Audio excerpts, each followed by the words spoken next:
Welcome to the Atlanta Real Estate Podcast, the show where we explore the stories behind the people and personalities that make up Atlanta real estate. We interview top producing agents, mortgage lenders, builders, contractors, investors, and everyone in between to share their secrets of success and to meet the key players driving the Atlanta housing market. I'm your host, Mike Lacey. I'm a top producing real estate agent with Sotheby's International Realty, in addition to being a real estate investor in the Atlanta area. And in today's episode, you're going to hear the story of Conor Malloy. Conor is a mortgage lender with Ameris Bank. He did over $50 million in loans just last year. He's a super genuine guy. He's also very knowledgeable when it comes to real estate lending. So we are going to have a ton of great nuggets for you all today. So without further ado, let's get into the show. Conor, welcome. Thanks for having me, Mike. Happy to be here, man. Yeah, I'm very excited to just chat real estate with you. I feel like part of the purpose of this show is to get people, behind the closed doors and just like see what we talk about when we're talking about real estate day in and day out.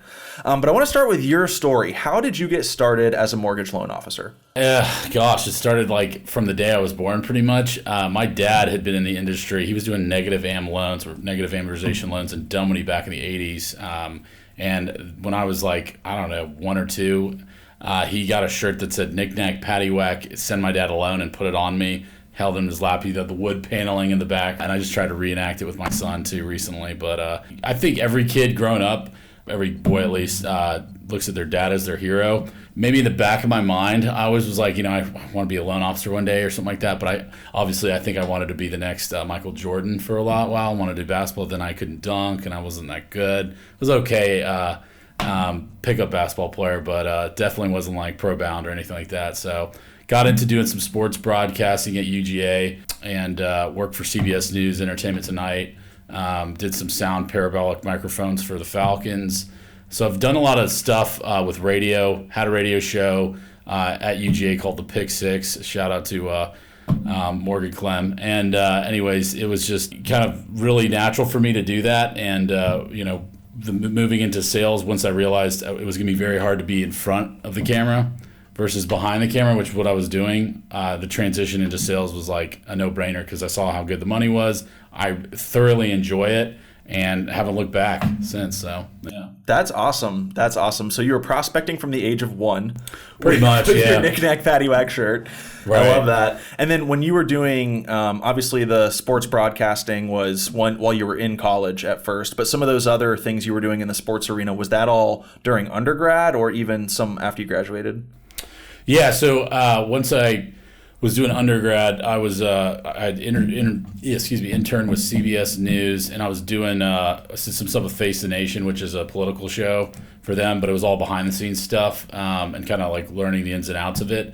But when I graduated, that's when I joined. It was the IBEW. It was like a International Bureau or Brotherhood of Electrical Workers. Sorry, that was where I got the job working with the Fox Sports and the Falcons, and I was doing, the guy that holds the bubble on the sidelines. Yeah, I did that. So like you could hear what they're saying and stuff. But I really didn't want to do that. That was just kind of a way to get into industry. I wanted to be, Jim Nantz or one of those guys that's like, hello friends on the Masters. So, and it was really tough to do that, man. Unless you're like a D1 athlete or there's a good bit of nepotism in that, I shouldn't talk, my dad's in the mortgage business and that's what I do.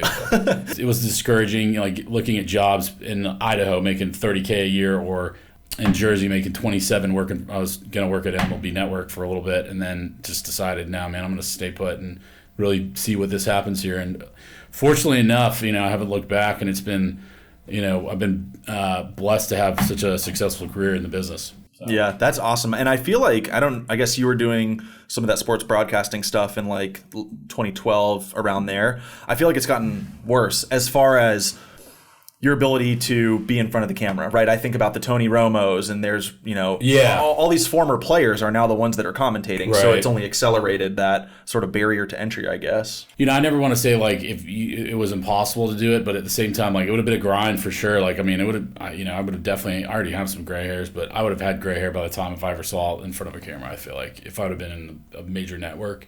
So it just doesn't work that way. You have to pay your dues.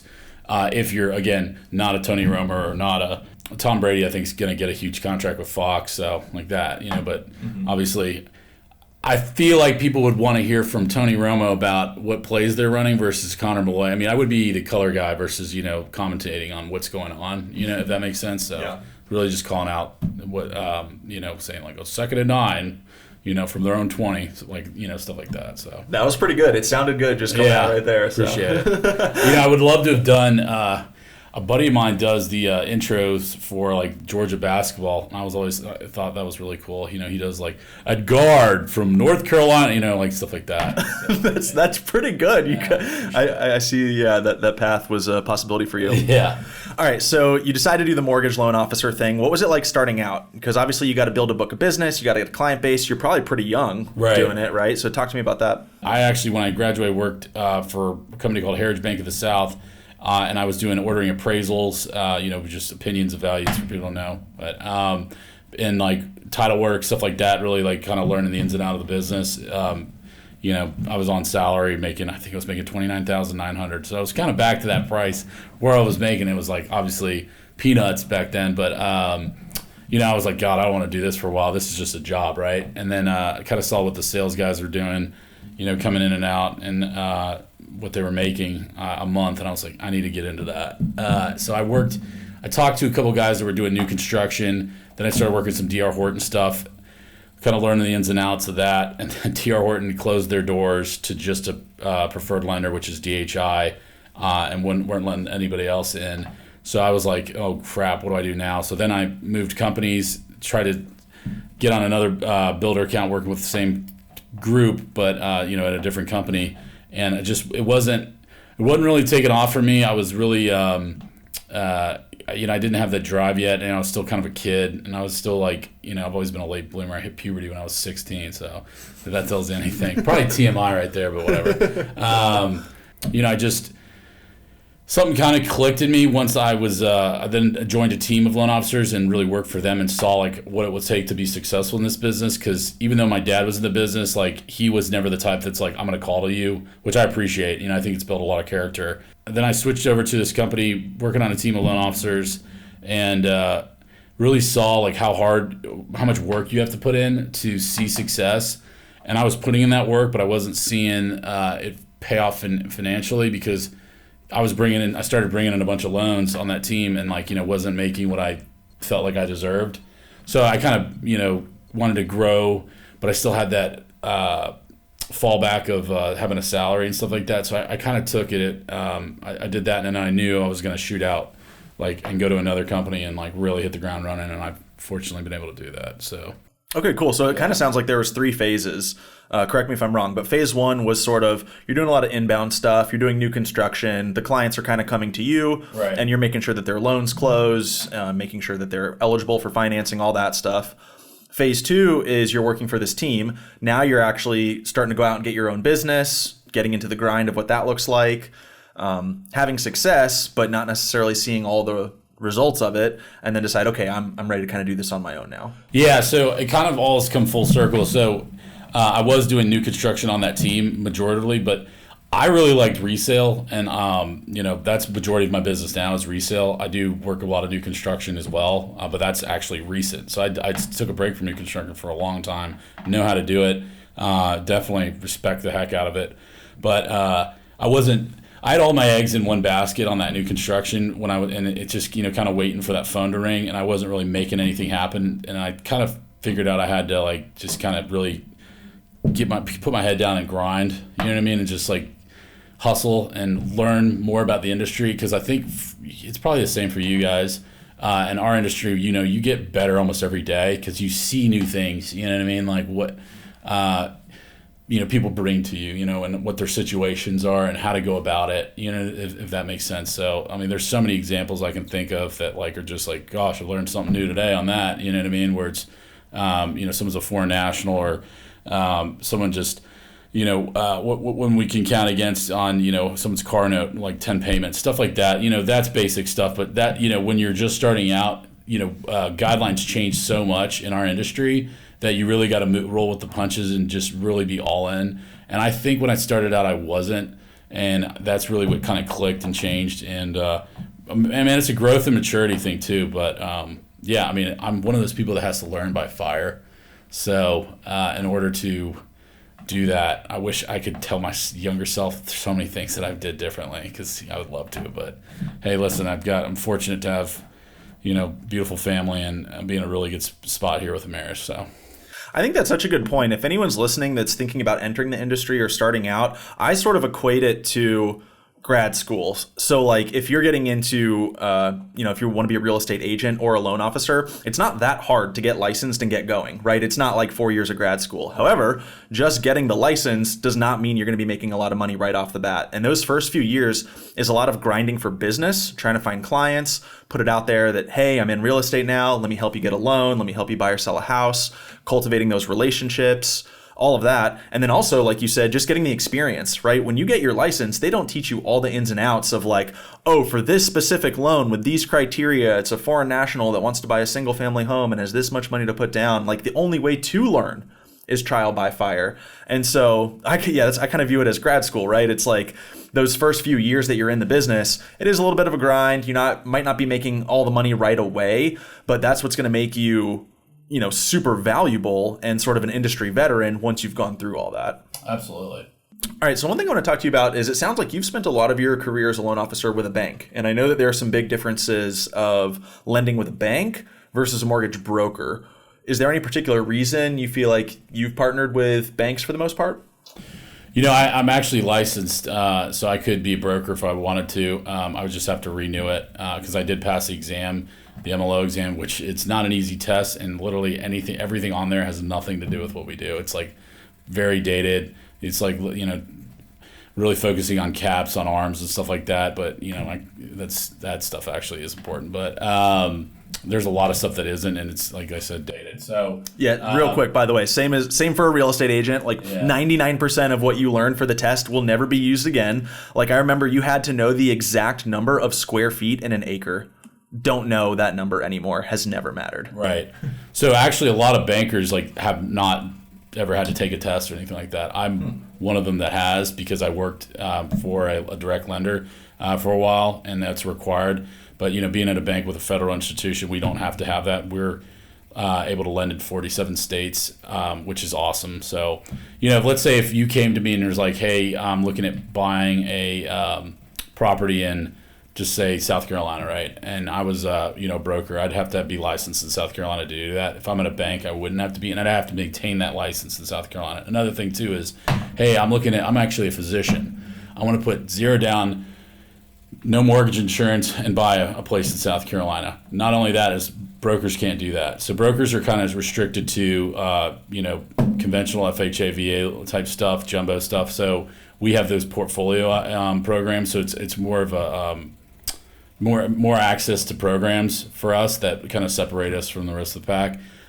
Now we're Ameris, like what I do. I'm in the mortgage services part, so I'm not doing bike loans or opening checking accounts or even home equity lines. I'm just doing straight residential mortgages, not even commercial real estate, or commercial lending. So that's kind of where that focus is at. But one of my guys I really respect in this industry, I get coffee or lunch with him. I don't drink coffee, but I get lunch with him all the time. And he's a broker, but so they might have some more lucrative rates than us, as far as like pricing is, aggressiveness, because they have the option to shop that around to multiple banks, right?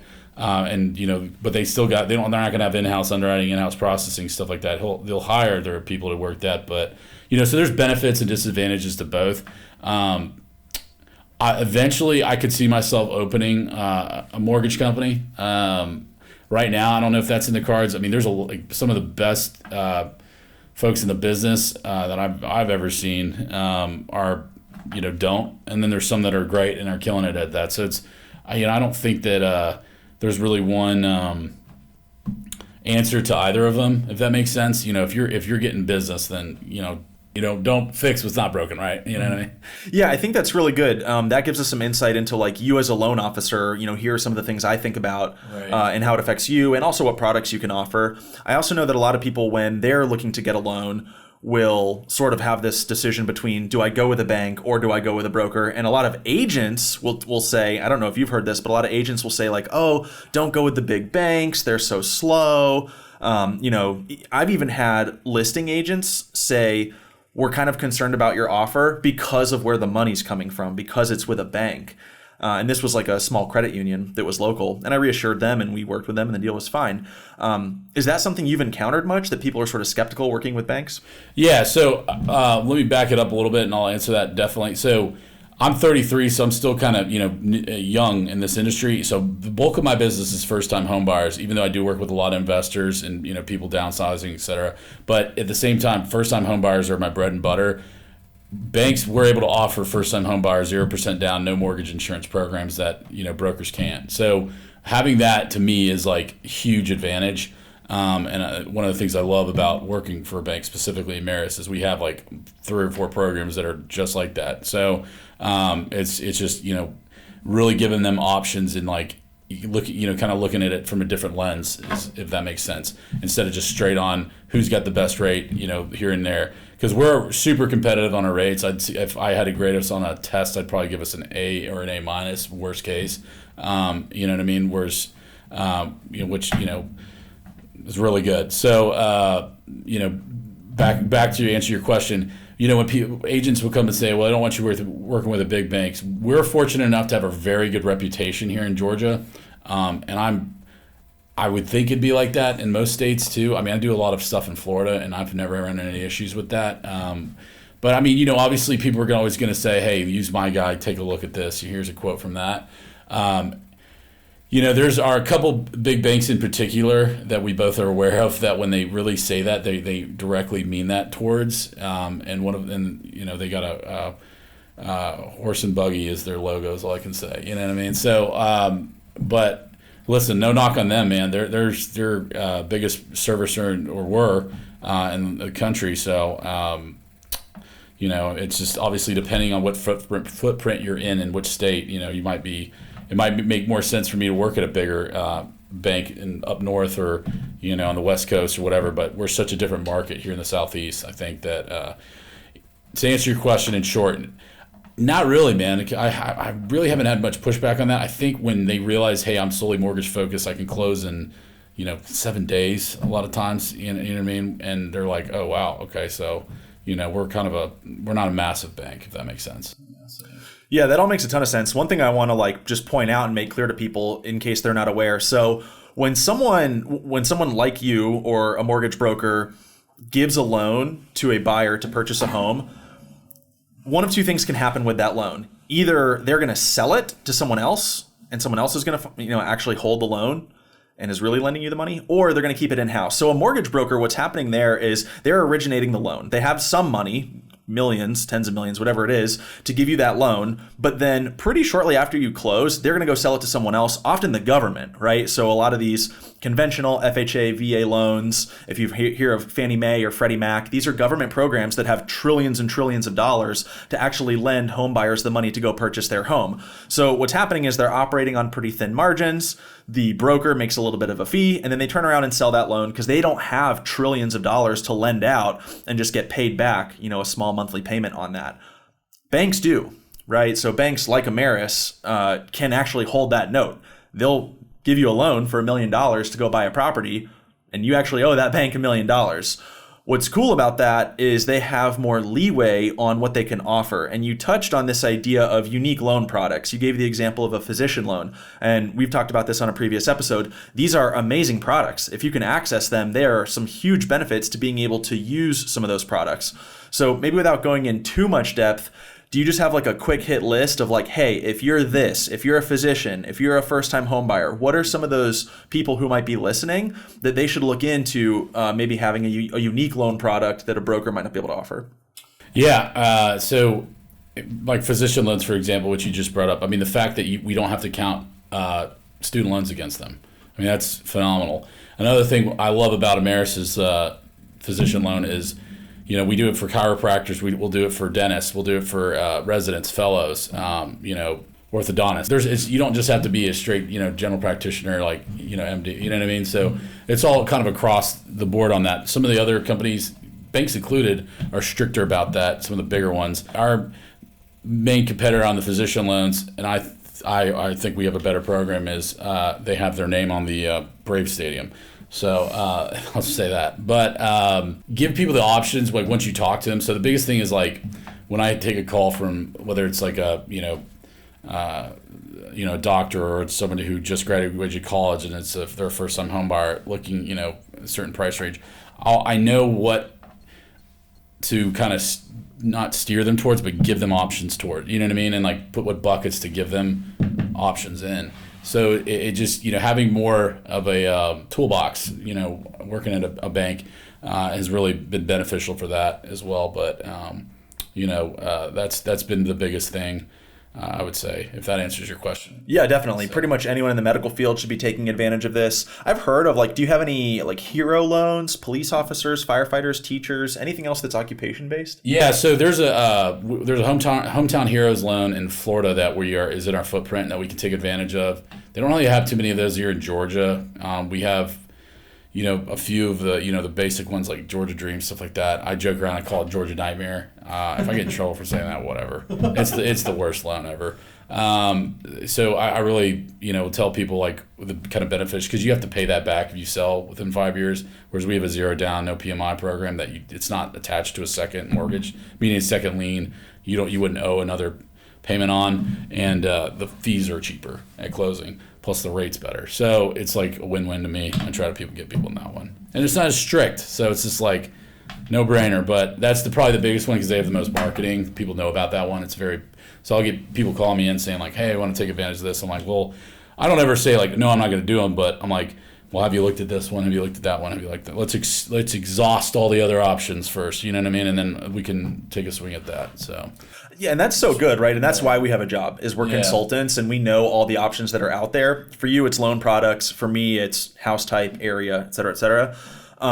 But even me being in the business, I don't know all the different loans that are out there. I get surprised all the time. I had someone tell me the other day, I was asking if they could get a HELOC on an investment property where, it's a property they don't live in.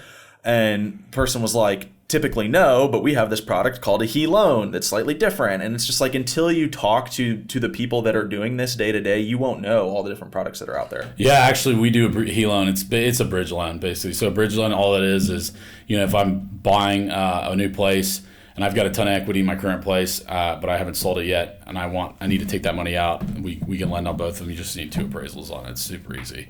So I've done quite a few of those, but it's really good right now for people that are although I don't know, man. I mean, better. If you put your house on the market right now, you're gonna get some offers. It's hot out there. Yeah, multiple offers are back. So it's crazy. Not seeing too many of those. It's just a good option to have, like we said. Awesome. All right, I want to switch gears a little bit and talk about affordability. Right, we just talked about first-time home buyers. It's no secret that housing affordability is in a rough state, because prices skyrocketed for a solid 2 to 3 years. We saw 20% gains year over year. That means in 2 years, you could see prices that are 40% higher. And obviously that's going to push up your monthly payment because you're borrowing more money. The other huge factor there is the rate, right? The rate at which you're borrowing money. And that also has gone up in the past 6 to 12 months. Prices haven't really come down much. So the combination of those two things, higher prices and then now higher rates than what we were seeing, has made it so that people's monthly payment is pretty much higher than it's ever been. Any thoughts on this? Do you see this changing? Do you think this is the new normal? Where do you kind of see this headed in the next couple of years?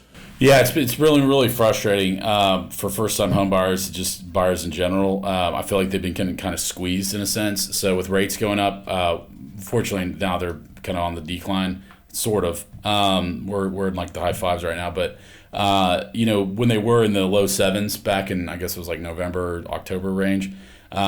It was you got to think about how the guidelines are that we have for Fannie Mae and Freddie Mac, which is who services loans. So if they're a max at a 50 back ratio and it's $300 more a month on your mortgage, that's pushing that up. So and then on the top of that, house prices are going up, so that's also pushing that up. So it's just you're getting pinched basically. So stuff that you would have been able to buy, during the pandemic or even 2021,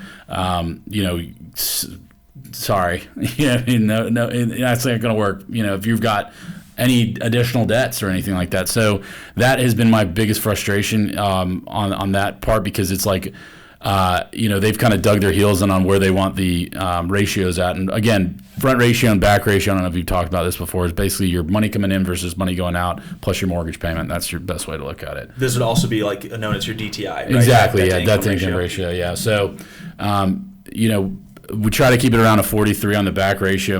We can take it up to a 50 on conventional. Most places can. FHA can take it up to a 56.99, which is on gross salary. Again, that's a high number, but at the same time, you might have,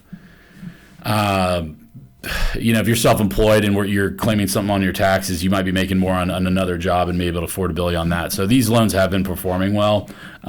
So I'm not too worried about that. I'm not asking them to adjust the numbers. It's just frustrating because it's like, hey, we're trying to shoot at a moving target here, especially with how fast prices have gone up so quickly and in multiple offers. You know what I mean? If you're walking into a scenario like because you've been out there on the street, that you've got to put 50K over, and it's like, well, they were tight to begin with at that price range, but it's like, hey, no, they need that third bedroom. You know what I mean? They got to have it because they've got another kid on the way or whatever, right?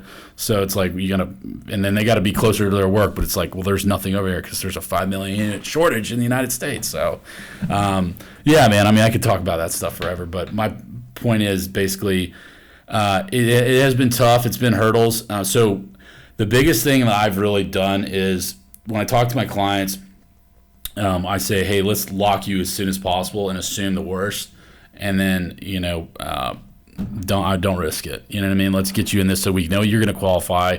If you're floating it and rolling the dice, kudos to you. You're a gambler. But at the same time, I mean, I would like to hope they go down in Q4. But as of right now, listen, anything can happen, you know what I mean? So. Yeah, I mean, trying to predict what's going to happen with rates or prices or any of that the past year or three has been just like a fool's game. Yeah. We can always make our best guess, but I think you bring up a good point. It's like, even if people wanted to pay more, they just literally are not allowed to. It does not meet the guidelines of getting some of these traditional loans. And so, you might have a first-time home buyer that's saying, well, look, I'm either going to pay $2,500 a month on a mortgage or $2,500 a month on rent, because rent has also been going up astronomically. Yeah, like, I would love to be a homeowner. I'm willing to pay more. And you're sitting there as the lender saying, like, I would love that for you too, but there's just certain guidelines in place. And with where the market is at, we just can't do it. Yeah, so I think that's actually been beneficial to us in our industry. The fact that landlords and, big apartment buildings are still hiking up their cost of living. I mean, every year it's like one of my best friend who lives in West Midtown. He's like, yeah, they jacked up my rent again. I'm like, dude, you need to buy. Like, just there's some. I do think there's taking a sense of pride of being a homeowner, whether it's a condo, single family home, or townhome, doesn't matter. I mean, or multifamily, whatever. I just think it's mentally it's definitely you feel good about yourself, and on top of that, you're. Listen, I've never lost money on a single family home.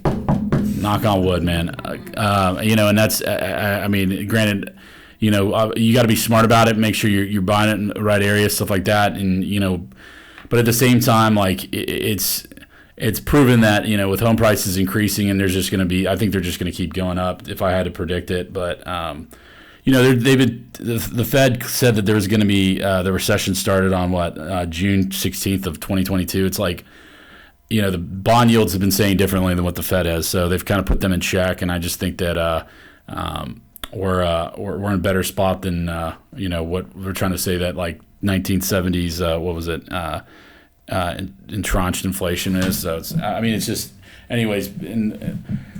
Long story short, no one really knows. The Fed's kind of in shambles on where they're at right now with bailing out those SVB banks and stuff like that. And I think that we're in a stronger place than people think. Jobless claims were down, so we'll be in good shape. I'm cautiously optimistic about it. But if I had to say anything to anybody, especially myself, like I was telling you before we signed on here, just buy. You know what I mean? And then.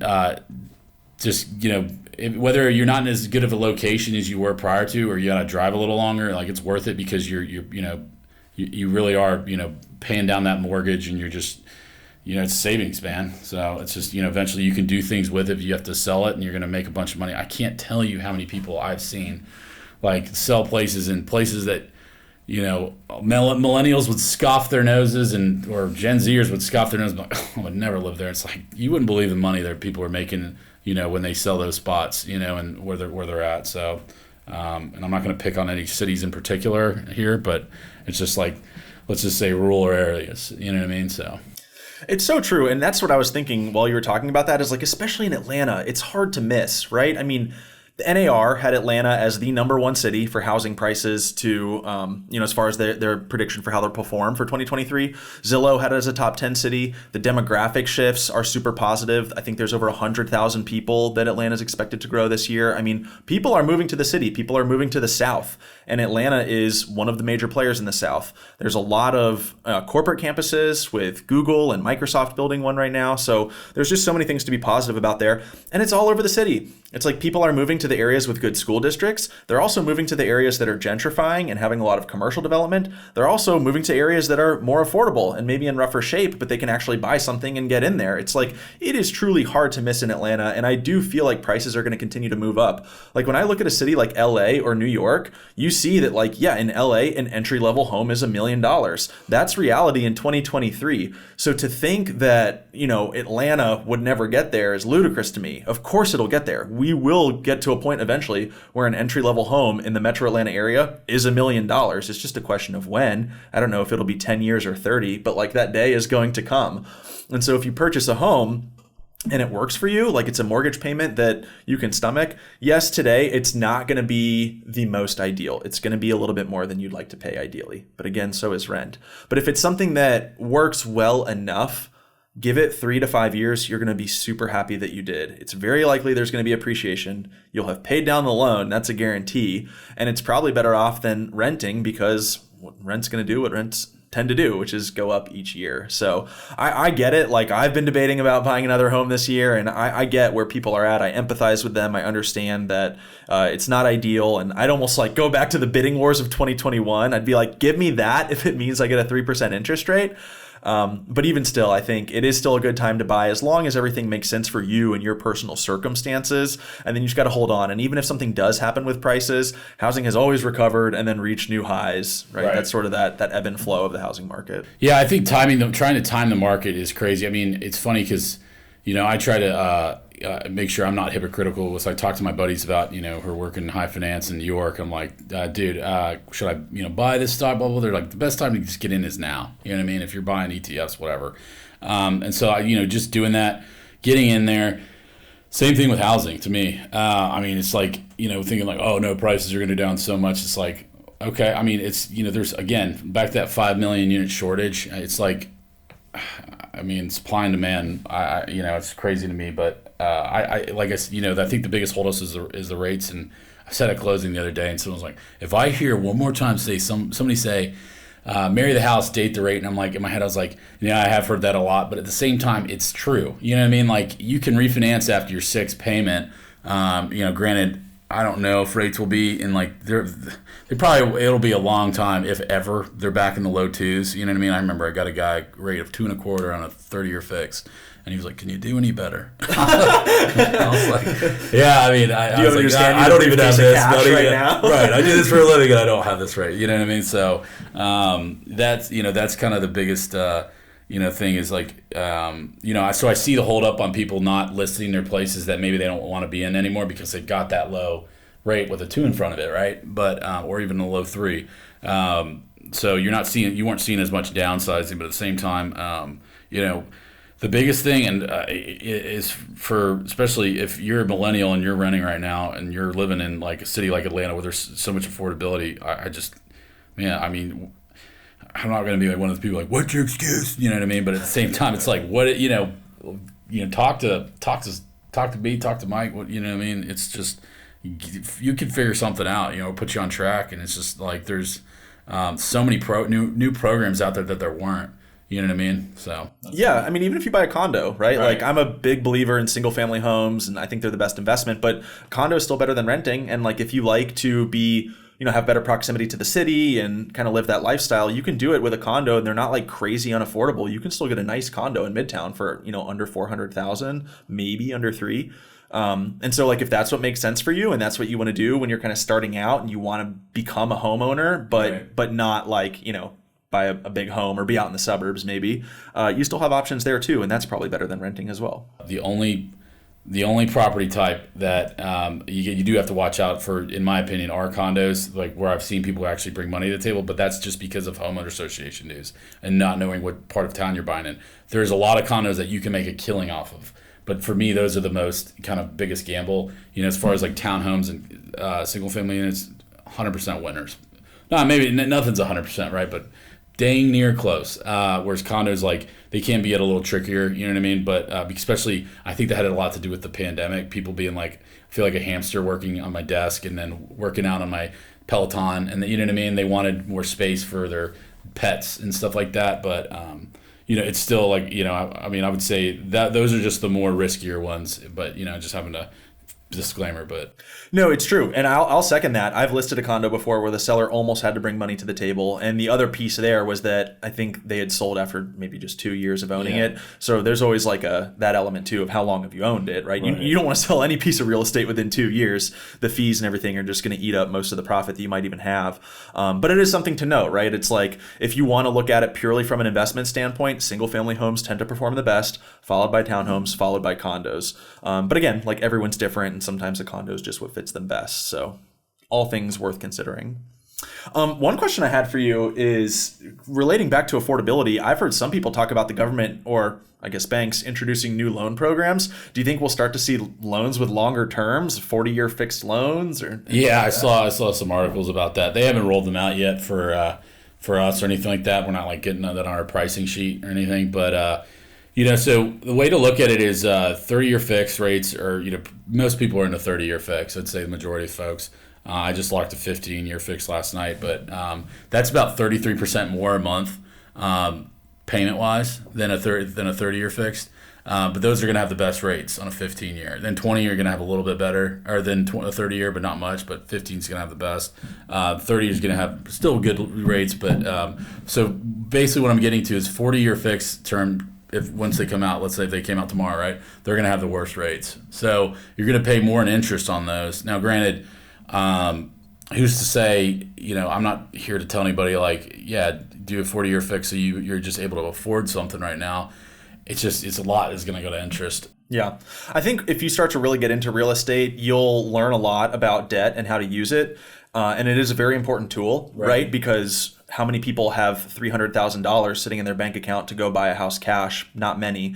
So it's awesome that our government kind of subsidizes housing. That's one thing that makes America different from places like Europe, where home ownership is much less prevalent. You just have a higher percentage of people that just rent, maybe even are lifetime renters. So it's great that we have that, but you have to look at factors like, how much interest am I going to pay over the course of this loan? What's the rate on it, right? If you're getting a 2 or 3% rate, give me as much of that debt as I can get, because I'm not a very good investor, but I'm good enough that I can go, make that money, the cash that I'm saving, earn more than 3%. And it's going to grow faster than the interest I'm paying back to the government. But when rates are at like 7, 8%, that's the normal return on a stock market. So it's like, if I have extra cash sitting around, do I want to put that in the stock market and maybe earn 7%? Or do I just want to pay off some of this debt that I owe, which is a guaranteed return of 7%? In the sense that it's not growing at that rate. So, yeah, I mean, you got to really spend some time running some numbers, looking at, the different scenarios and different types of, loans that you can use. But, I don't know. That'll be interesting if they roll out a 40-year fix. I'd have to. Yeah, I wouldn't quote a 40-year to an investor's probably, you know what I mean? It'd just be like, it wouldn't make sense to me. I think that, that's a big thing too, kind of what you were saying. So it's like, Airbnb really changed the game on second homes, and how those rates kind of went up so much just because they were discouraging first-time home buyers from getting in the market. So second home interest rates are like the same as investment property rates. So I mean, that's I still do a good bit of them, don't get me wrong, but those are obviously much higher than it would be for a primary residence for folks. So I'm not bullish on a 40-year fixed if that's what I'm getting at, but at the same time, man, I mean, what is it? People fear the unknown, I guess. So, it'll be interesting. We'll see what we're at, but it's just like, I'm not going to be, selling a 40-year fix to like a 75-year-old. Anyways, we'll see. So all that being said, do you think there's a strong possibility that home ownership rates could decline among the middle class? Like if their only option is a 40-year fixed and that option's not great, do you think we'll see more people in that income bracket just become lifetime renters or maybe delay home ownership? I hope I'm wrong, but I mean, I think it's like in order to, I think the mortgage market, we need 4 million loans written a year in order to keep it like afloat, is something like that. That's what I read. But I think that there's been a lot of companies that have shut their doors and stuff like that. Like I keep doing knock on wood. I mean, April's my biggest month ever. This April right now is the biggest month I've ever had in the mortgage business. So, hearing a lot of people, and it's all purchases, no refinances. I've had one refinance this year, and it, was just because of a separation, right? I think the market's still strong. I still think people are buying, and most of these people that are buying are, not second, third, fourth homes. You know what I mean? They're couples that are looking to start a family. So I guess I got to backtrack a little and say yes and no. If I'm looking at it from a macro perspective and looking on the West Coast is different than us on the East Coast. I'm not, mortgage banker, broker, whatever in California is totally different than what I do. I mean, they got a different ball game they're playing with. So maybe over there, yeah, for sure. But here, gosh, I would say more like maybe no. I think I feel pretty good about there's going to be a lot of home ownership, and there's different pockets of Atlanta. I mean, Atlanta's grown like maybe Atlanta. I always just say it's kind of like a baby LA, but with it rains a lot more. That's for sure. And I don't know, traffic's pretty bad here too. But also trending more towards LA. Yeah. Right. It's. There's parts of Atlanta that I'm just like, man, that's crazy. Like that is so like, all right, here's a good example. So where we're at right now, right by Abernathy and Sandy Springs. When I went to North Springs, I grew up in Georgia, and grew up in Sandy Springs and or Dunwoody area. But Abernathy was all woods. It was just the woods. It was like, so now there's all these. I mean, I feel like every time I'm on Abernathy, I'm like, am I lost? I mean, I grew up on this road. I literally would buy beer from a gas station that didn't card when I was like 18. Anyways, not discouraging people from buying in Abernathy. Like if you got kids, like it's still a great place, in Sandy Springs. So definitely buy here. But I mean, it's just changed so much.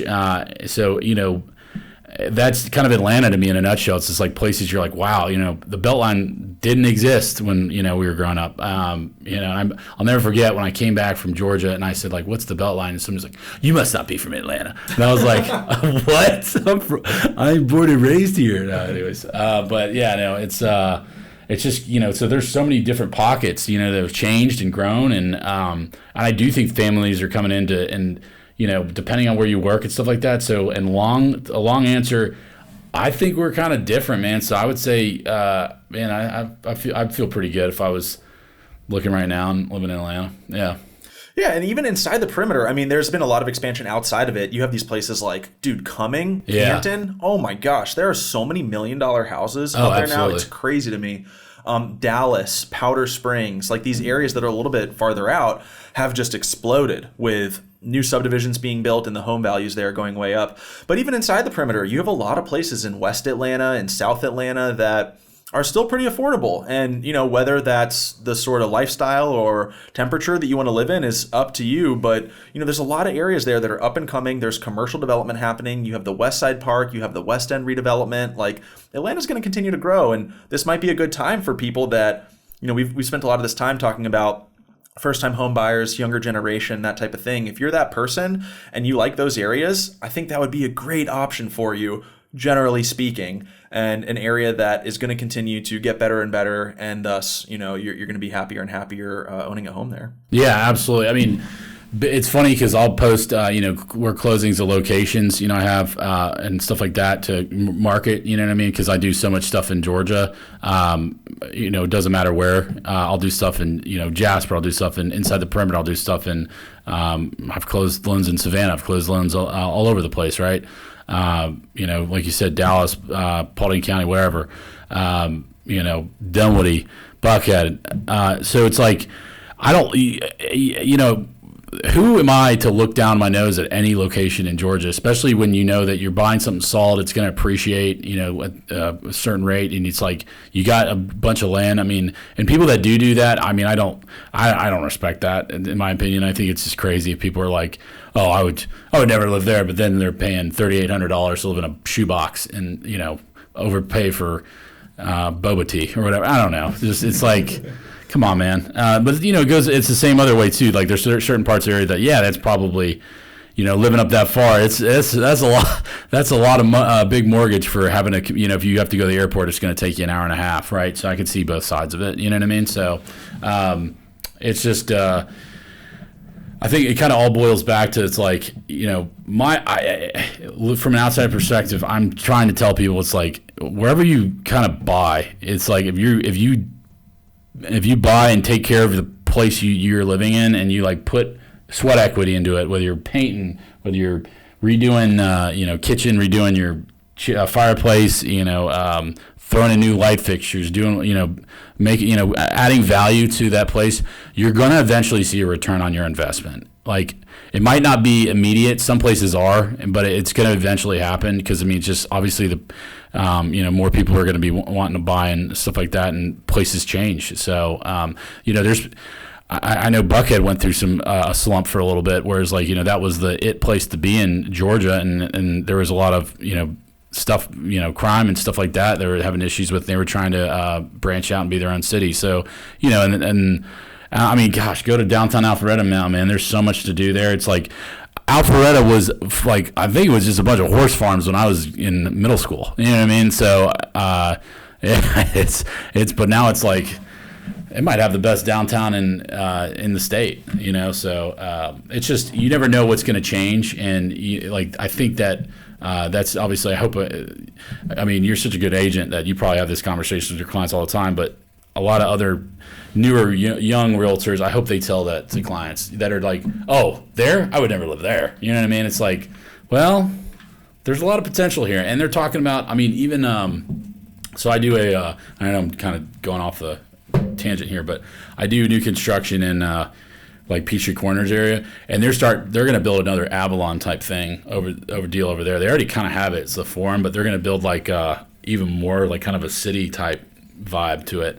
We'll have a ton of places to eat. It's like that's going to bring prices are going to go, so, and that's already a pretty decent area, but it's just, that right there, I was like, man, that's probably where I would look right now. Or something. Oh my gosh, I love that area. I used to live over there, and I really liked it.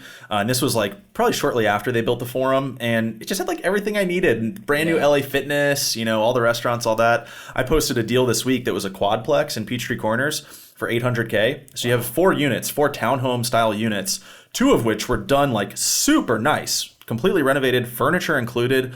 I was like, that is such a gem of a property. That thing is going to be worth like $2 million in like the not super distant future. Rents are going to continue to go up there. You're close to the perimeter. There's so many little pockets of Atlanta that are like either already doing really well and will continue to do so, or like about to explode, just like you were saying. And a lot of it is like there's a lot of commercial development. There's a lot of money flowing into Atlanta, whether it's people moving here, companies moving here, tax dollars, like film industry. There's so many things to be bullish about Atlanta, which is like, we're lucky, we're blessed. If you live here, like take advantage of that, ride the wave with the city. Absolutely. I speaking of movie industry, I'm doing a loan for a stunt double right now. It's such a crazy thing that how much stuff there's going on in Atlanta. There's continuing to film and stuff, the stories I'm hearing and stuff like that. But it's we've got a lot going on, and back to Peachtree Corners area. If you're ever around Waterside by Providence Group, your boy is the preferred lender out there. So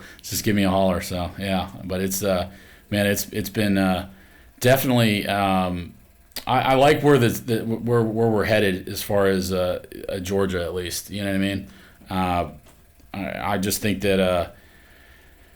There's obviously some factors. I'm hoping rates cool off, and then, obviously affordability will get a little easier, but man, we'll see, I guess, Yeah, it's a wild ride. Yeah. Literally, like rates are changing week by week. The market is changing week by week. January, February, things were pretty slow. I was like, the opportunity at the time was if you're a buyer, you have leverage. Let's get your closing costs covered. Let's negotiate on price. I had the biggest discount I've ever negotiated with a deal in February. A month later, it's like multiple offers, bidding wars, like all that is back. So everything is changing so quickly. And that's why I always tell people too, like there's all these external factors that you can pontificate about and worry about and what's going to happen with this area and that area. Do what makes sense for you. Buy in the area that makes sense for you. Get a mortgage that makes sense for you. Because at the end of the day, if it works for you, all the rest is a cherry on top, right? And I think that's the biggest thing that people need to take away. People get so caught up in like fear and all these things that are outside of their control, and it's like, don't even worry about all that, right? Is it better to buy in the spring market or during the winter? I don't know. When's your lease up? You know, like, should I buy in the West End or Peachtree Corners? I don't know. Where do you work, right? Like, just whatever works for you, and you'll be fine. Well, this has been great. You are such a wealth of knowledge. Love hearing about your story. That was even new to me, so I'm sure that people have gotten to not only get to know you better, but learn a little bit throughout this episode. So with that said, let's go ahead and take it to our final 4 questions. All right, so these are our final 4 questions. We ask them to every guest because I find them interesting, and I think people will too. Number 1, what is your morning routine? I'll be totally honest with you on this. Actually, I have been the whole time, but I'm like probably way too honest with you on this. So we have an 8-month baby boy at home right now, and rates have been like all over the place lately, and I can lock people in until midnight. So I have been working from like 9 a.m. until midnight pretty much every day. Because of that, sometimes I can't fall asleep until like 1 or whatever. And then I'm like, oh man, I'm one of those people that needs like 8 hours. So literally like I'll wake up with my son Brody and cause she's, drives our daughter to school. And then I feed him, change him, and I throw him in this like little like robotic hammock thing we have, and I go back to sleep, man. But that's at like 7, and then I wake up probably around like 8:30, sometimes 9. Roll out of bed, go downstairs, work immediately. You know what I mean? I'll skip breakfast. Well, I don't skip breakfast. I'll drink like one of those like pure protein shakes. So, or like one of those egg bombs from Costco. Those are good. So yeah, that's I'm not one of those people who's like I wake up at 4 a.m. and I play my guitar and I do yoga. You know what I mean? Like I'm not that guy, man. But I do work really hard. So like, but again, that me doing that wouldn't benefit my clients. So that's the way I kind of look at it. And like also like I'm just a night owl. I love it. Yeah. All right. Second question. What is your biggest goal for this year? Okay, I want to do at least 60 million in terms of volume. But I mean, I'd love to assist 150 families this year. I worked with 120 families last year. So yeah. I love that. All right, number 3, what is your favorite thing to do in Atlanta? So I did stand-up comedy for a little bit. I coached basketball, and I loved coaching basketball. My girls just went undefeated this year. We turned them around. They were didn't win a game 2 years ago. Then we were like 500 the next year, and then we went undefeated this year. So I love that. Yeah, dude. And I was giving them like serious speeches. Like we were like in the semis, and like we were blowing a lead. We were blowing this game to a worse team than us, and I like ripped into these 6th grade girls. I mean, I didn't cuss or anything like that, but I basically was like, you guys, where are you guys? Because you guys aren't here. You guys are not here. I mean, get your heads out, I didn't say ASS, but you know what I mean? I was just very like, I try to light a fire under them, man. You got to get so then I also coached 8th grade boys AAU, and that was a lot of fun too. That was more travel ball, so like we just play individual tournaments. It wasn't like kind of a season type thing. So a lot of kids from different schools on that, whereas like the girls I coached were all from the same school. So. But I love that. I'll say real quick, coaching makes you a better person. I don't know if you know much about my background, but I used to do debate in high school and college. And was like real into it, got a scholarship to UGA to be on their debate team. And then I coached after that. And it was a transition going from like, all right, I did the thing and I was good at the thing, but now I'm teaching others to do it. And there's a lot of motivation and helping people be their better selves and tap into their potential. And it made me a better person. I don't know if you found the same. Yeah, absolutely. To answer your question though about my favorite thing to do in Atlanta, it's like when I do have free time when I'm not working or spending time with my family, I did love coaching. I did love, my wife and I went on a double date to Marcel. That place is unreal. That's a great restaurant. Go out and get drinks afterwards. That's a lot of fun. Hitting downtown, blowing off some steam. That's always great. And last question, number 4, where can people find out more about you or get in touch with you if they're looking to connect or even, get a loan? Where can they find you? Yeah, so I actually Googled. So we're doing these Google reviews now. So I typed in, Conor Malloy, Ameris, and it was just, even the Conor Malloy part popped up. It was boom, my Google reviews and stuff like that, which was pretty cool. And it showed my link.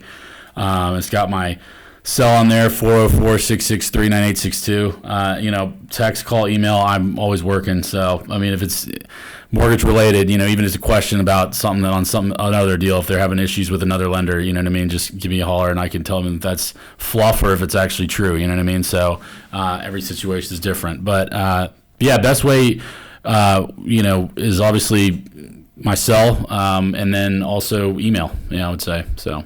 Love it, man.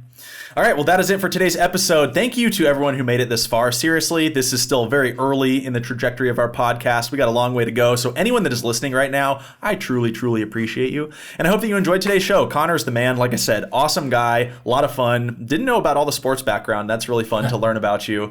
But you do. Huge Dogs fan. Go Dogs. Yeah. But yeah, you really do provide an incredible level of service. I've worked with you and have seen it firsthand. You're available on the weekends. You're responsive. You are great to work with. So thank you for sharing your story. Thank you for having me, man. If you guys enjoyed the show, please do leave us a 5-star review and subscribe to our YouTube channel. That's where we'll be posting these along with all the podcast apps. And we're going to be posting once a week. Would love any feedback or comments that you have. If you enjoyed this content, let us know and we'll do more of it. We'll have Conor back for sure. And lastly, if you are looking to buy, sell, or invest in Atlanta real estate, you can get in touch with me. I'm on Instagram at RealMikeLacey, or you can email me, MikeLacey at AtlantaFineHomes.com. Thank you again. Have an amazing week.